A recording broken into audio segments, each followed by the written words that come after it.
यह है कि लोगों को भटकना पड़ रहा है और इधर जो देखने को मिल रहा है बीजेपी के लोग बीजेपी से ही नाराज हैं। बीजेपी के लोगों को भी नहीं न्याय मिल रहा है। बीजेपी के खिलाफ खड़ी हुई है और करप्शन का ऐसा नजारा किसी ने नहीं देखा होगा, किसी सरकार में नहीं हुआ होगा कि एक आईएएस अधिकारी को पकड़ लिया गया, उसके बीच के जो हिसाब किताब बनाता था या दलाल बोले या कोई और दूसरा शब्द बोले, जो मैनेजमेंट का काम करता था, उसको पकड़ लिया गया।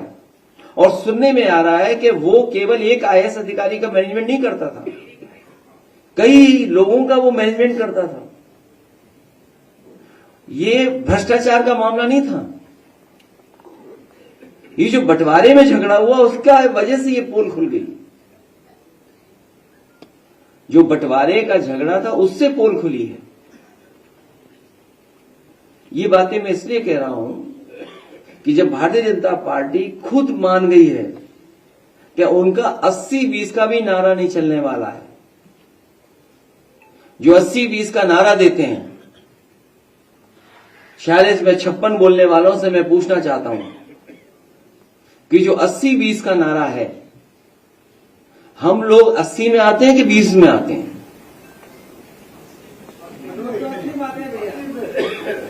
जो 46 में 56 का नारा देते थे,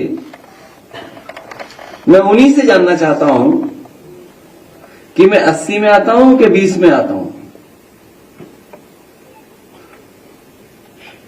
80 में कि 20 में ये सरकार बताए, लेकिन सच्चाई तो ये है कि 80-20 का मामला नहीं है, ये 90-10 का मामला है। क्योंकि आधी आबादी इनसे इतनी पीड़ित है जिसकी आप कल्पना नहीं कर सकते। आधी आबादी को, पीडीए परिवार को जोड़ दें तो हिसाब किताब 90-10 का बनता है। जो लोग निवेश लाना चाहते थे वो विनाश ले आए, उन्हीं का अधिकारी पकड़ा गया। सुनने में तो आ रहा है कि मुख्यमंत्री आवास में ही सब छिपे हुए हैं भ्रष्टाचारी लोग। जो लोग न जाने कहां पाताल से ढूंढ लाते थे लोगों को, पाताल से, पाताल में ढूंढने चले जाते थे, वो मुख्यमंत्री आवास में नहीं ढूंढ पा रहे कि अधिकारी वहीं छिपा हुआ है। अभी तो वो भी नहीं ढूंढ पाए, उस अधिकारी को भी कोई नहीं ढूंढ पाया जिसने उत्तर प्रदेश का, सुनने में आया है, अखबारों की खबरों में आया कि उत्तर प्रदेश के अधिकारी के कई 100 करोड़ रुपया दूसरे स्टेट में पकड़े गए थे। इसलिए जो लोग कमजोर हो गए हैं उनका अपना वोट खिसक गया, जनता जागरूक हो गई। जनता के सामने न किसान के सवाल पर सरकार के पे कोई योजना बना पाए, जो आय दो नीति वो नहीं कर पाए, नौजवान को नौकरी रोजगार नहीं दे पाए, आरक्षण नहीं दे पाए, महंगाई कम नहीं कर पाए, निवेश नहीं ला पाए।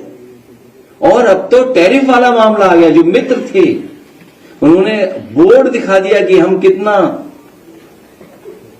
टैरिफ लेने जा रहे हैं, हम क्या परिवर्तन लाने चाहते हैं। जब अमेरिका जैसा देश अपनी अर्थव्यवस्था को बचाने के लिए दूसरे देशों पर पाबंदियां लगा रहा है, तो सरकार ये बताए जो 1 ट्रिलियन जाने कौन सी ट्रिलियन तक ले जाने के लिए हमारे आपकी अर्थव्यवस्था कहां खड़ी है। और अर्थव्यवस्था में भी झूठे आंकड़े, प्रति व्यक्ति आय उसकी केवल बताते हैं जो गरीब लोग राशन पा रहे हैं। जो राशन पा रहे हैं उनकी प्रति व्यक्ति आय क्या होगी, दिल्ली वाले ना बता पाए, यूपी वाले बता दें, क्योंकि यूपी वाले तो हर चीज तुरंत गिन लेते हैं। अभी तक हिंदू श्रद्धालु जिनकी जान चली गई उनको नहीं गिन पाए।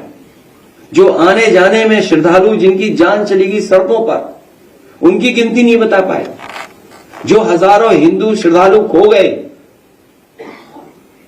उनकी गिनती में उनको ढूंढ पा रहे हैं। और सुनने में आ रहा है परिवारों को मनाने के लिए काले धन में संतुष्ट किया जा रहा है, पैसे देकर संतुष्ट किया जाता है। ये गिनती इसलिए नहीं बताई जा रही क्योंकि इनको मुआवजा देना पड़ेगा। सोचिए, सरकार जो दुनिया की न जाने कौन सी अर्थव्यवस्था बनने जा रही थी, मुआवजा देना ना पड़े इसलिए गिनती नहीं बता रहे। और फिर बहस को बदलने के लिए जहां कुंभ की तो गिनती बताई नहीं पाए हैं, गाय जानवर की भी गिनती नहीं बता पा रहे हैं जो इनके गौशाला में हैं, न गिनती रहने वालों की बता पा रहे जिनको देखभाल कर रहे हैं लोग, न दवाई का हिसाब किताब दे पा रहे हैं, न इलाज के लिए जो संसाधन जुटा है उसका हिसाब किताब दे पा रहे हैं, और न मरने वालों की दे पा रहे हैं। हम तो चाहते हैं कि कम से कम सरकार गिनती तो बताए, गिनती में खेद न करे। इसलिए ये सरकार जो अपना सब कुछ खो दी है, इसीलिए कम्युनल पॉलिटिक्स पर उतर आई है। ये कम्युनल पॉलिटिक्स इसलिए कर रहे हैं क्योंकि किसान की आय दोगुनी नहीं कर पाए, गन्ने की कीमत नहीं दे पाए, बिजली महंगी है, महंगाई है, निवेश नहीं ला पा रहे, रोजगार नहीं, नौकरी नहीं, वेतन नहीं बढ़ पा रहा, चैनल घाटे में जा रहे हैं, बड़े बड़े पैमाने पर घाटे में जा रहे हैं, हर चीज घाटे की हो गई। और अब जब अमेरिका अर्थव्यवस्था अपनी संभाल रहा है, सेंसेक्स की आप देखते हुए कहां लुढ़क गया है। जिन लोगों ने निवेश किया वो अपना पैसा निकाल रहे, वो जानते हैं कि यहां पे मुनाफा होने वाला नहीं है भारत में, इसीलिए तो सेंसेक्स तुरंत लड़खड़ा जाता है क्योंकि वो आपकी अर्थव्यवस्था पे नहीं टिका है, आपके निवेश पे नहीं टिका है। जो मुनाफा कमाना चाहते हैं उनके निवेश पे टिका हुआ है। जब उनको लगता है कि भारत में निवेश में हमारा मुनाफा नहीं हो रहा है तो वो पैसा बाहर ले रहे हैं। इसलिए ये सरकार कम्युनल रास्ता अपना रही है। मुझे उम्मीद है जो कार्यक्रम समाजवादी पार्टी ने घोषित किया है, बाबा साहब अम्बेडकर जयंती के अवसर पर 8 अप्रैल से 14 अप्रैल हम सभी समाजवादी लोग और पीडीए परिवार के लोग मिलकर के इस कार्यक्रम को सफल बनाएंगे और घर घर जाकर के लोगों को जागरूक करेंगे, क्योंकि संविधान ही हमारी संजीवनी है और संविधान ही हमारी ढाल है।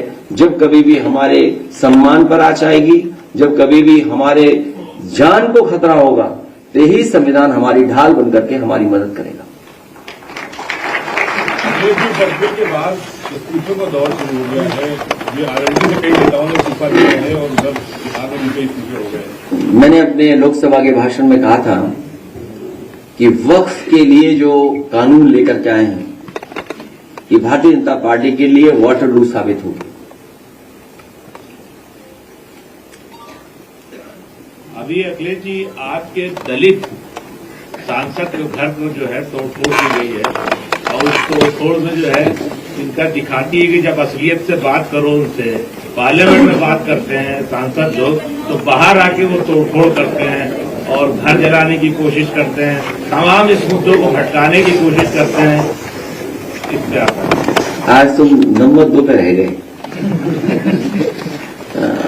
ये बेहद सेंसिटिव इशू है, इसलिए सरकार से ये मैं यही कहूंगा कि जब राज्यसभा में रिकॉर्ड से वो बात हटा दी गई और कई मौकों पर मैंने कहा है, पार्टी की तरफ से इस बात को कहा गया है कि इतिहास को नहीं पलटना चाहिए। जो इतिहास हमें खुशहाली तरक्की के रास्ते पे न ले जा सके, उस इतिहास को इतिहास ही रहने देना चाहिए, क्योंकि इतिहास में अच्छाई और बुराई दोनों हैं। लोग पॉलिटिकल लाभ के लिए किसी भी पन्ने को रख लेते हैं। केवल यही नहीं, भारतीय जनता पार्टी करोड़ों रुपए खर्च कर रही है, करोड़ों तो कम बोल रहा हूं मैं। उनके बहुत सारे सीनियर लीडर्स जो यूपी के बाहर भी हैं, अन्य प्रदेशों में बैठे हैं, दिल्ली में भी हैं, गुड़गांव में भी हैं, उनके सेंटर्स हैं, वो करोड़ों रुपए खर्च करते हैं सोशल मीडिया पे बदनाम करने के लिए। इधर आपने देखा होगा, जब से वक्फ का बिल पास हुआ है और जो इतिहास को लेकर के चर्चा देश में छिड़ी है, बड़े पैमाने पर सोशल मीडिया से लेकर के और जगह पर बहुत सारा प्रचार किया जा रहा है, समाजवादियों के खिलाफ, कांग्रेस पार्टी के खिलाफ, इंडिया गठबंधन के खिलाफ। ये वही लोग हैं जो लोग घबराए हुए हैं पीडीए की ताकत से, ये पीडीए की ताकत, और जिस दिन हमारी सरकार में बैठे हुए लोग ये बता देंगे कि 80 में हम हैं कि 20 में हैं, तो हम उन्हें बता देंगे कि 90 किधर है, 10 किधर है। अखिलेश जी, 2020 में सीबीआई जांच की सिफारिश की गई थी उत्तर प्रदेश सरकार की तरफ से, वक्त शिया सुन्नी वक्फ बोर्ड की सीबीआई जांच की। 5 साल हो चुके हैं, अभी तक कोई भी कार्रवाई सीबीआई की तरफ से नहीं की गई है, और कहा यह जा रहा था कि पिछले 10 साल के रिकॉर्ड्स में बेनामी जो संपत्तियां बेची गई वक्फ बोर्ड की तरफ से, उसकी जांच की गई।